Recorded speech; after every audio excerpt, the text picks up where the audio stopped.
C'est le moment du TEDx. Et pour ce TEDx, nous allons accueillir maintenant Julien Dacosta. En arrivant ici aujourd'hui, vous n'espériez pas avoir le bonheur de voir Julien Dacosta sur une scène. Ses apparitions sont de moins en moins nombreuses. La dernière fois qu'il s'est produit, c'était en 1972 à Las Vegas. Aujourd'hui, il est de retour sur cette scène. Vous voudrez bien applaudir chaleureusement Julien Dacosta.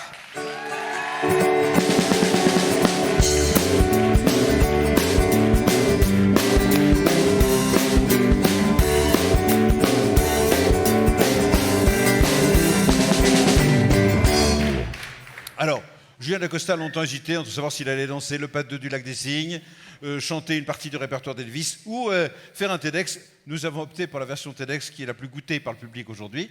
Donc Julien, vous avez 15 minutes qui vous sont attribuées pour aborder le sujet que vous voudrez. Nous ne serons pas regardants. Allez-y comme chez vous. Vous attendez naturellement des applaudissements. Comme je le comprends, ils finiront par arriver.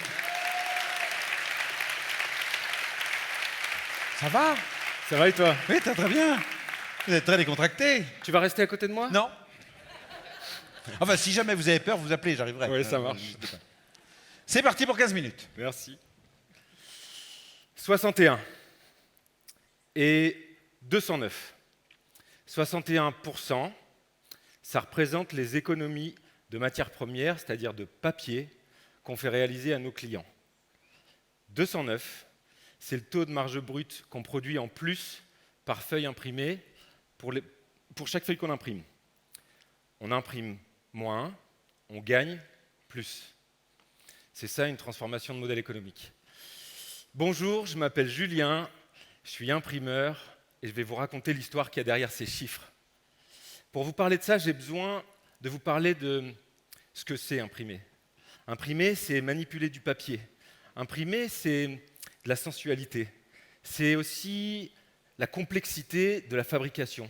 Il n'y a jamais une seule commande qui est égale à une autre. Imprimer, c'est... imprimer, c'est quoi? C'est les couleurs, merci Thomas. Imprimer, c'est les couleurs, c'est la créativité. Imprimer, c'est poser des idées sur du papier et les transmettre.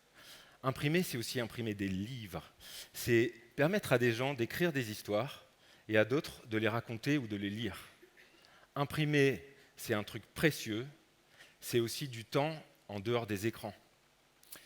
Imprimer, c'est un métier joyeux. C'est un métier que j'aime. Mais ce que je vous dis là, c'est un peu à l'écart de ce que j'ai pu vivre en 2012 dans l'imprimerie familiale. L'imprimerie de mon père, où je travaille avec mon frère et ma sœur. Ce qu'on vit à l'époque, c'est l'industrie. C'est des grandes machines. Moi, je suis commercial, c'est la course aux chiffres. Il faut faire toujours plus. C'est la pression financière. C'est le travail en 3-8. C'est la pression sur les équipes. C'est aussi la course au volume. Tout le temps. C'est toujours imprimer plus pour rentabiliser des machines hors de prix, pour faire du profit. Une machine, ça produit 90 000 A4 à l'heure. Et on en avait plusieurs. À l'époque, ce que je faisais, c'est j'imprime. C'est con, mais c'est comme ça. En 2012, à la suite de la défaillance d'un client, l'imprimerie familiale est en péril. Pour vous expliquer ce que c'est pour nous, l'imprimerie, ça représente la réussite de mon père. C'est notre héritage, c'est un savoir-faire, c'est aussi le plaisir pour moi de travailler avec mon frère. C'est des choses auxquelles je tiens beaucoup. Pourtant, au moment où se pose la question de la reprise de l'imprimerie familiale, nous, on ne veut pas la reprendre. En tout cas, moi, non. En tout cas, pas comme ça. Sur ce coup-là, j'imprime pas. On va liquider. Mais avec mon frère, on se fixe un objectif. On se pose une question, et si on pouvait imprimer autrement? Alors là, on a besoin d'une stratégie. Je vais prendre de l'eau, parce que sinon, dans 2 secondes, vous ne m'entendez plus.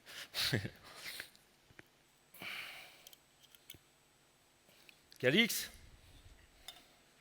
Oui, alors, donc, viens dans ce joli pavillon. Voilà, allez-y. Ne vous noyez pas non plus, hein, vous savez. Voilà, j'espère que c'est de l'eau de l'Arcachon, de la Bâtille. Merci beaucoup. Je vous en prie. Où est-ce qu'on en était exactement? Vous vous souvenez? J'en étais à la stratégie. Ah, très bien. Maintenant, la stratégie. Merci.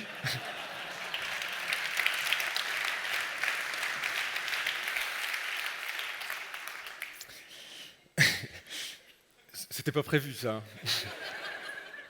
Ce Et dont du on coup, avait du besoin... coup, vous êtes perdu. Maintenant, Non, c'est bon. la stratégie. Ce dont on avait besoin avec mon frère, c'était d'une bonne stratégie. Une stratégie pour pouvoir faire notre métier dans de meilleures conditions.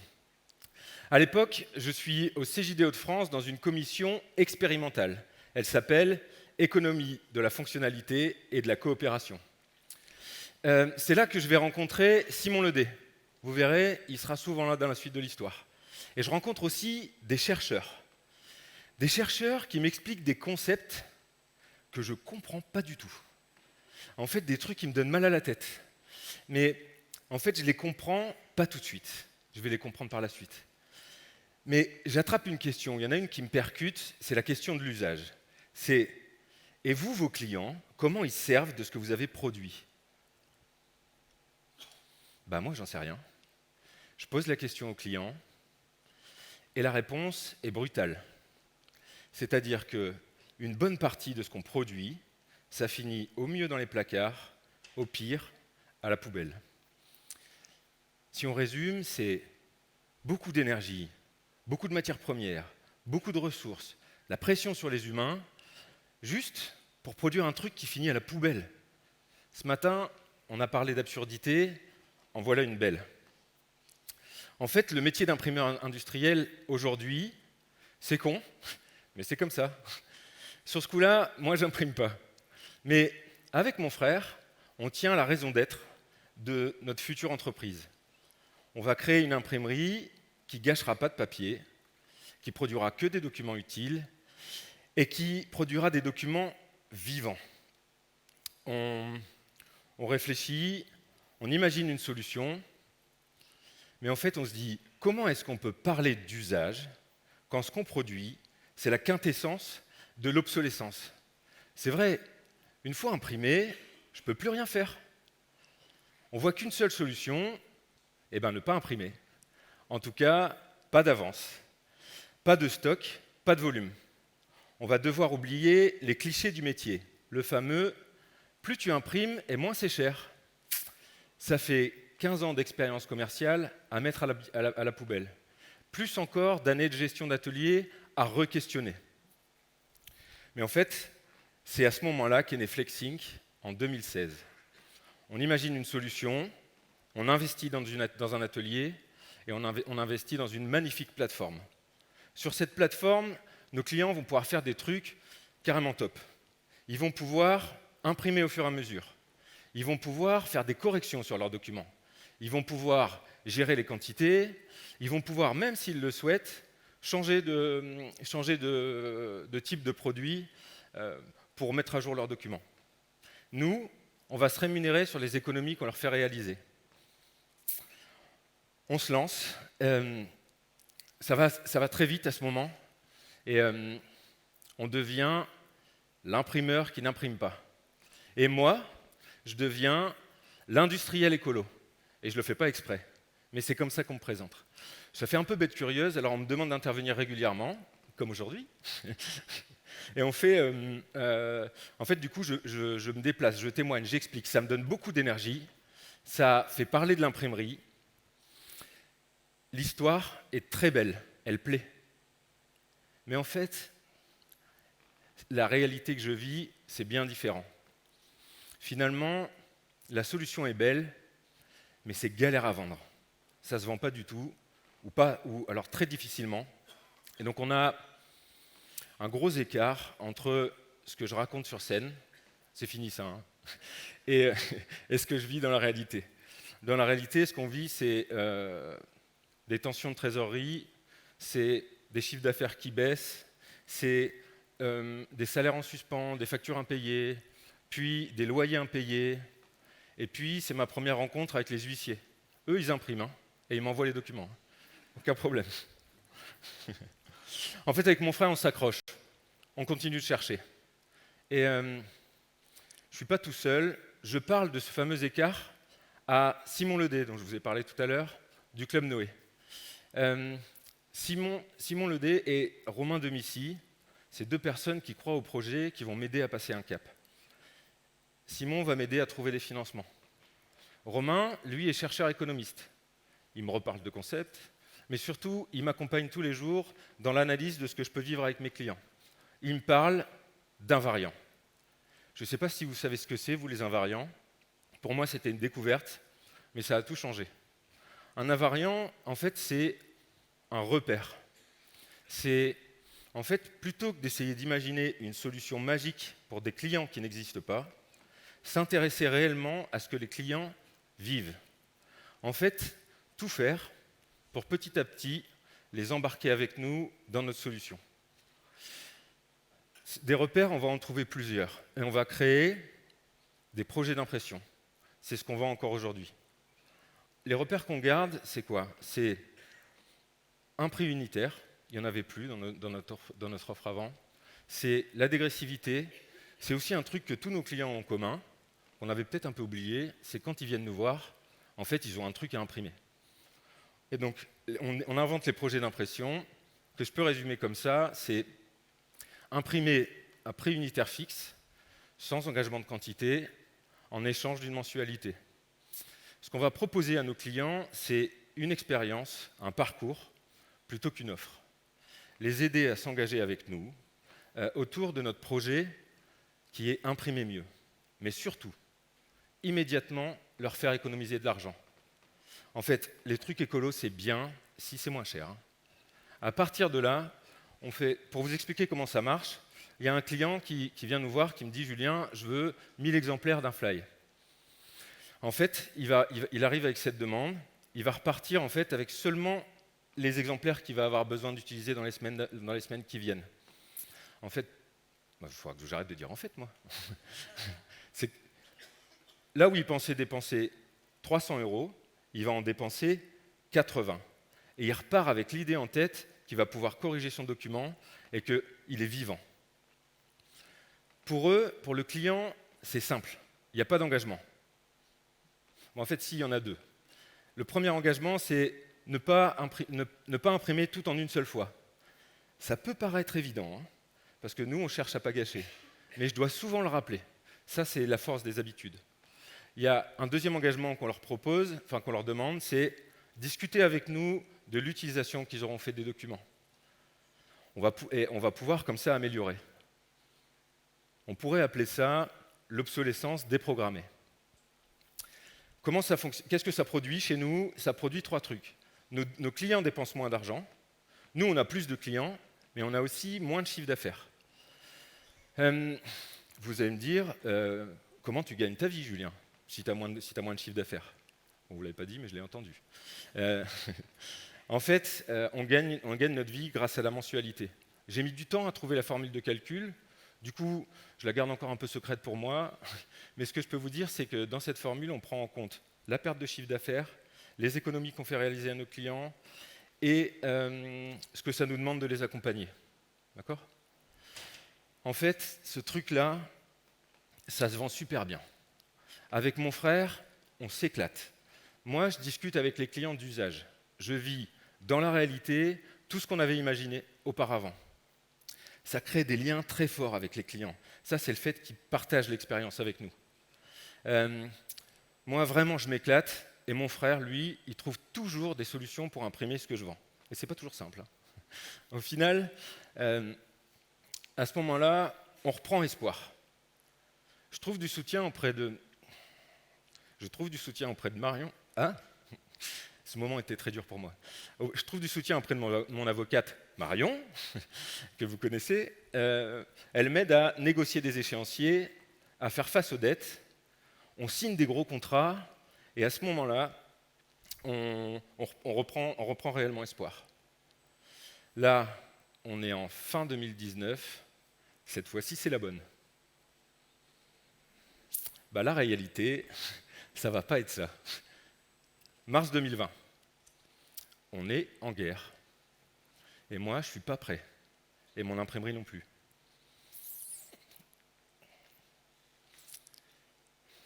Je laisse passer. En fait, je suis chez moi. Les commandes disparaissent. Mon imprimerie est fragile. En fait, elle s'effondre. Et moi avec. En fait, nos bilans ne sont pas assez sexy pour bénéficier du PGE. Je fais 800 euros de chiffre d'affaires en 3 mois. J'ai pas de travail, pas de salaire et des dettes qui s'envolent. Pourtant, à la sortie du confinement, il y a quelque chose qui a changé. Il faut dire que notre imprimerie, elle ressemble pas mal à celle du monde d'après. Les clients affluent, les commandes repartent, mais moi j'en ai marre. Je suis KO. Je décide d'arrêter. C'est con, mais c'est comme ça. En fait, je décide d'arrêter, mais on me pousse à réfléchir. Après tout, je ne suis pas tout seul embarqué dans l'histoire. Et cette fois-ci, j'en discute au Club Noé. Une fois de plus, avec Simon. Il est là dans la salle ce soir. J'en parle avec Simon, et cette fois-ci aussi avec Vincent Touillet. Ils me proposent un truc. Ils me disent, attends, réunis autour de la table des clients, des fournisseurs, des salariés, des soutiens, et on va discuter avec eux de la valeur de FlexSync. C'est une expérience inoubliable pour moi. C'est des parties prenantes de l'imprimerie qui croient plus en notre vision que mon frère et moi. Jusqu'à une phrase complètement dingue d'un client qui me dit « Julien, c'est quoi le problème? Parce que si c'est qu'un problème d'argent, je vais les payer tes machines. » Moi, je trouve ça dingue. Il s'appelle Freddy. Freddy, je ne sais pas si tu te rends compte, mais ce que tu as fait ce jour-là, c'est vraiment dingue. En fait, je vais quand même liquider FlexSync. Mais le collectif qui aura été créé autour de la table, lui, va reprendre le projet. Ils vont décider ensemble de continuer l'histoire qu'on avait lancée. C'est comme ça que sera créée l'imprimerie partagée, qui existe encore aujourd'hui. L'imprimerie partagée, maintenant, elle fait... Je ne suis pas vraiment inquiète pour elle. Elle fait du chiffre d'affaires, elle fait de la marge, et elle consomme toujours si peu de ressources, de matières premières. Rappelez-vous les chiffres de tout à l'heure. 61% et 209. Ce n'est pas encore terminé, mais c'est vraiment sur une de très bonnes voies. Les chiffres sont bons.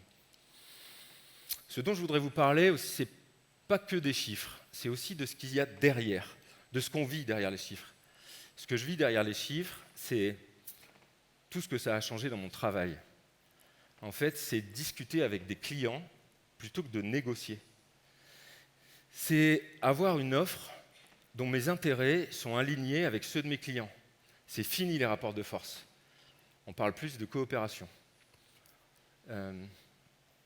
C'est aussi des clients qui nous appellent pour travailler avec nous, pas pour nous acheter des trucs. C'est aussi discuter avec les équipes de performance. Pas de process, pas de management. Dédicace à ceux qui étaient là ce midi. Et c'est aussi et surtout le plaisir de partager le métier de dirigeant, pas de diriger seul.